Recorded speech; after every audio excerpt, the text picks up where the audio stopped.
मैं आपसे पूछूं कि हमारे जीवन की समस्या है क्या आखिर? तो आप बहुत सारी समस्याएं गिना देंगे कि मैं शरीर में रोग है इसलिए दुखी हूँ, मेरे पास पैसा नहीं है इसलिए दुखी हूँ, मेरी पत्नी अनुकूल नहीं है इसलिए दुखी हूँ, मेरे बच्चे अनुकूल नहीं हैं, शरीर रोगग्रस्त है, अनेक अनेक व्यापार धंधा नहीं चलता। बहुत सारी समस्याएं आप हजारों लाखों गिनवा देंगे। लेकिन मैं आपसे कहूं कि समस्या एक है और समाधान भी एक ही है। आप कहेंगे ऐसा कैसे हो सकता है? समस्या है हमारी एक, वो है अज्ञान, और समाधान है एक, वो है सम्यक ज्ञान। मैं आपसे पूछूं कि आप मार्ग में जा रहे थे और मार्ग में रस्सी पड़ी थी और आपको भ्रम हो गया कि सांप है, सांप है, सांप है।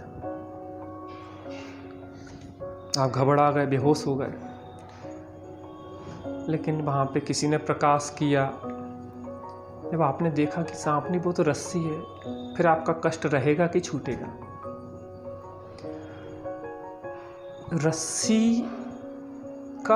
रस्सी में सांप का अज्ञान था, उसने दुख दिया, और रस्सी में रस्सी के ज्ञान ने हमें सुख और शांति दी। तो समस्या अज्ञान की है कि वहां रस्सी में कोई सांप तो था नहीं। तो सांप ने दुखी किया कि हमारे अज्ञान ने दुखी किया? दूसरा दृष्टांत देखते हैं। तोते को पकड़ने के लिए एक नलकी रहती है, उस एक तार पे एक पोली लकड़ी फंसा दी जाती है और नीचे दाने डाल दिए जाते हैं। तो तोता उस पर बैठता है लकड़ी के ऊपर, तो पोली होने से ऐसा उल्टा लटक जाता है, पैर रखता है, पैर इस पे रखता है तो वो यूं घूमती है और वो नीचे लटक जाता है। मैं आपसे पूछूं कि तोता लटका हुआ है और उसको लग रहा है कि इस नली ने मुझे पकड़ लिया है। तो तोते को नली ने पकड़ा है कि तोते ने अपने भ्रम से, अपने अज्ञान से स्वयं ही नली को पकड़ लिया है? अभी चाहे तो अभी छोड़े उड़ जाए। तो तोते को दुखी किसने किया? उस नलकी ने किया है, नली ने किया है कि अपने अज्ञान ने दुखी किया है? जैसे तोते को पता पड़ा कि उसने नहीं पकड़ा मुझे, मैंने उसको पकड़ा है, तो उसने अपने पंजों को छोड़ा और उड़ गया।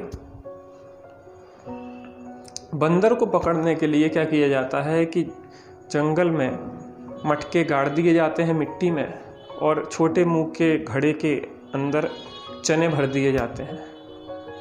बंदर जाता है चना खाने, तो ऐसे हाथ उसने मटके घड़े में डाले और क्या करता है, चने से ऐसे मुट्ठी बंद की, तो जो बढ़ गया।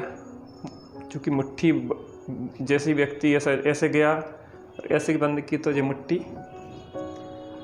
वो उसने सोचा कि मुझे घड़े के अंदर किसी ने पकड़ लिया है, क्योंकि वो बड़ा हाथ पंजा हो गया उसका।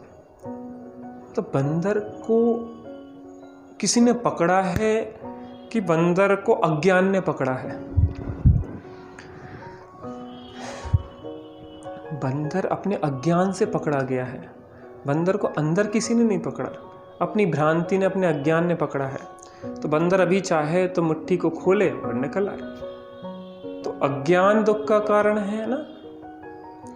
अज्ञान दुख का कारण है और सही ज्ञान सुख का कारण है। एक और दृष्टांत आता कि एक व्यक्ति की पत्नी अपने मायके चली गई, लेकिन उसने क्या किया कि बिस्तर में एक काठ की पुतली बनाई और पुतली को उसने लिटा दिया। पुतली को लिटा दिया, उसको ओढ़ा के, जेवर वगैरह पहना के, ओढ़ा के रजाई वगैरह से लिटा दिया और वो चली गई मायके। पति आया, उसने सोचा मेरी पत्नी रूठी है, तो रात भर वह सेवा करता रहा, मनाता रहा, तमाम प्रकार के यत्न करता रहा, पूरी रात बीत गई।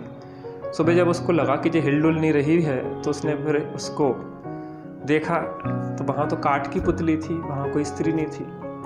तो बाद में उसने माथा ठोका। मैं जब पूछ रहा हूँ कि उस स्त्री रूपी काठ की पुतली की वो सेवा क्यों रात भर करता रहा? आप कहें अज्ञान के कारण। तो दुखी उस काठ की पुतली के कारण हुआ कि स्त्री के कारण हुआ कि अपने अज्ञान के कारण हुआ? हम जहाँ भी दुखी हैं अपने अज्ञान के कारण दुखी हैं। शरीर को अपना माना, जब शरीर छूटेगा तो दुखी होंगे। ज्ञान हो जाएगा कि शरीर अपना नहीं है, अपनी तो चैतन्य सत्ता है तो अपन सुखी हो जाएंगे। स्त्री आज थी कल वियोग हो गया, तो हम स्त्री के वियोग से दुखी हुई है कि अपने अज्ञान से। अरे स्त्री अपनी थी नहीं, जहाँ देह अपनी नहीं वहाँ स्त्री ना होए, वहाँ पुत्र अपना ना होए, वहाँ परिवार अपना ना हो, वहाँ पे धन अपना ना हो, वहाँ कुछ भी अपना ना होए।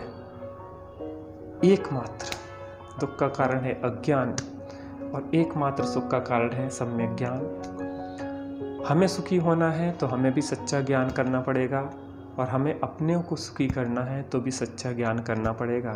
और सच्ची बात है कि मैं चैतन्य सत्ता हूँ, मैं चैतन्य सत्ता हूँ। मैं अपने अंदर ऐसी श्रद्धा विश्वास लाऊं, ऐसा ज्ञान करूं, अपनी चैतन्य सत्ता में स्थिर हूं, और बाहर में मेरा परमाणु मात्र कुछ भी अपना नहीं है।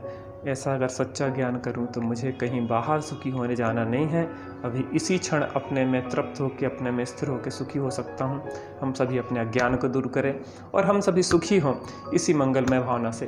जय जिनेंद्र।